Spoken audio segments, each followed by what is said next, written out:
On ne va pas parler de la mort d'Alia, mais de ce qu'elle serait devenue si elle avait vécu. Si Alia avait vécu, quelle superstar serait-elle devenue? Alia n'a jamais cherché à briller, et pourtant, elle brillait. À une époque où les artistes criaient pour exister, elle murmurait et le monde s'arrêtait pour l'écouter. Elle n'avait rien à prouver, et c'est précisément pour ça qu'elle fascinait. Quand Alia sort ses titres, ils ne ressemblent à rien de connu. Les sons sont futuristes, les clips minimalistes, le style intemporel. À seulement 22 ans, elle était déjà une référence musicale, une icône de style, une figure respectée dans l'industrie. Et surtout, elle commençait à prendre le contrôle du game. Tous ses albums cartonnaient. Peut-être que sa mort arrangeait certains. Bref, ça c'est une autre histoire. Si Alia avait vécu, son ascension aurait été inévitable. Musicalement, elle aurait évolué naturellement vers un R&B plus sombre, plus expérimental, plus émotionnel. Avant les réseaux sociaux, avant la surexposition. Alia imposait déjà une féminité nouvelle, forte, discrète, sensuelle, sans provocation. Dans une industrie où beaucoup brillent fort puis disparaissent, Alia aurait brillé longtemps, aussi longtemps que Beyoncé, Rihanna, J.Lo, etc.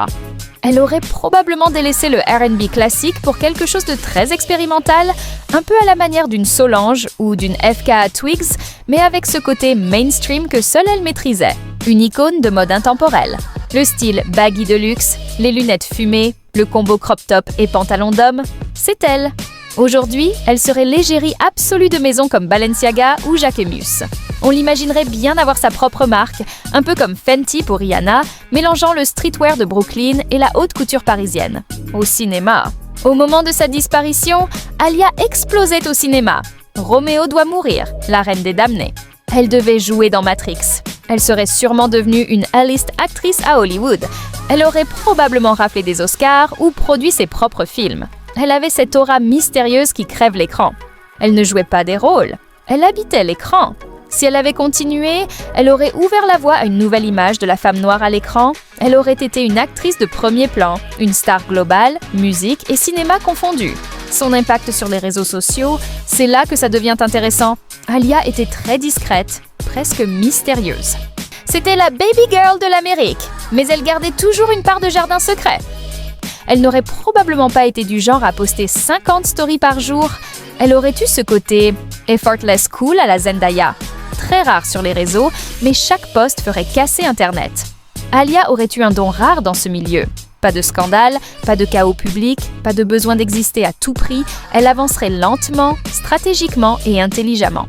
Elle aurait vieilli avec élégance dans l'industrie. Elle aurait traversé les époques sans se dénaturer. Alia ne serait pas juste une ancienne star, elle serait la matriarche du cool. Elle aurait guidé toute la nouvelle génération et serait sans doute au sommet du triangle d'or. Musique, mode et cinéma. Bon, on a tendance à sacraliser les artistes disparus en se disant qu'ils seraient restés parfaits. Mais est-ce qu'Alia aurait pu se dénaturer pour rester au top? Le piège du virage pop? Comme Rihanna avec Loud ou Taylor Swift avec 1989, presque toutes les icônes passent là par une phase ultra pop pour survivre à la radio. On aurait pu voir une Alia faire de l'EDM ou de la dance pop vers 2012, la période David Guetta, Calvin Harris. Résultat, elle aurait pu perdre ce côté street mais chic et mystérieux pour devenir une machine à tubes plus générique. Imagine Alia sur un beat Eurodance. Ça fait un peu mal au cœur, non? La pression de la mainstreamisation. Pour durer 25 ans dans cette industrie, il faut souvent lisser son image. Miley Cyrus a dû passer par une phase de provocation extrême pour casser son image Disney. Rihanna a dû devenir une bad gal très provocante. Alia était l'opposé.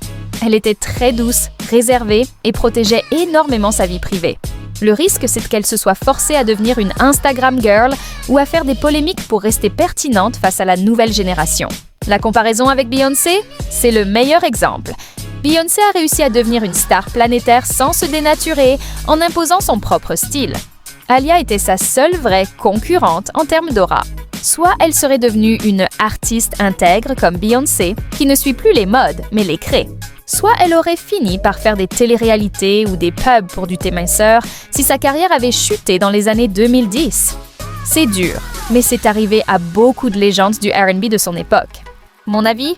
Je pense qu'Alia avait une telle avance sur son temps qu'elle n'aurait pas eu besoin de se dénaturer. Elle était déjà l'original. Mais l'industrie est cruelle. Elle aurait sûrement eu une période creuse où elle aurait essayé de copier ce qui marche avant de revenir à ses racines.